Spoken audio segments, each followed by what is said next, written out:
हाय.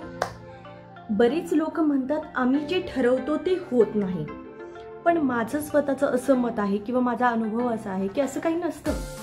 तुम्ही जे ठरवता त्याच्यावर तुम्ही कॉन्सन्ट्रेशननी जर विचार केला किंवा तेच घोकत राहिलं की आपल्याला हे करायचंय, आपल्याला हे इथपर्यंत पोचायचंय किंवा आपल्याला हे मोटिव्ह साध्य करायचंय, हे जर वारंवार आपण स्वतःला सांगत राहिलो तर निश्चित तुम्हाला त्या गोष्टीच्या जवळपास तरी जाता येतं.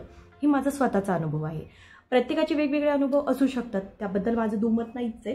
पण जसं की आता एक्झाम्पल द्यायचं झालं की तुम्हाला घरामध्ये सण आता चालू झाले, सण जर करायचे असतील तर आपल्याला पुरणपोळी करावी लागते.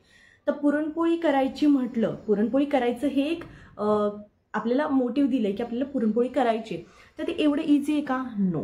कारण त्याच्यासाठी पुरण तुम्ही शिजत घाला, त्याच्यानंतर ते बारीक झाले का बघा, त्याच्यानंतर ते काढा, गाळा, ते स्मॅश करा, स्मॅश केल्यानंतर गूळ घालून ते परता, त्याच्यानंतर पीठ मळा, पीठ मळल्यानंतर ते व्यवस्थित त्याच्या क्रायटेरियानुसार झालं पाहिजे, सॉफ्ट लागलं पाहिजे.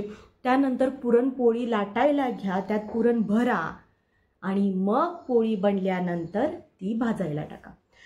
हा जो मोठा कालावधी आहे, सेम तसंच आपल्या आयुष्याचं आहे. किंवा आपल्याला एखादी गोष्ट जर मिळवायची असेल, हेच सगळं करावं लागतं.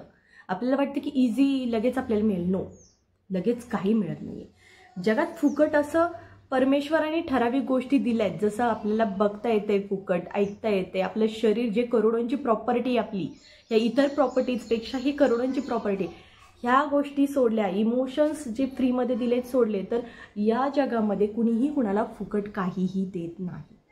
सेम तसंच आहे. तुम्हाला लाईफमध्ये जर काय पाहिजे असेल तर ह्या गोष्टी फॉलो करणं गरजेचं आहे.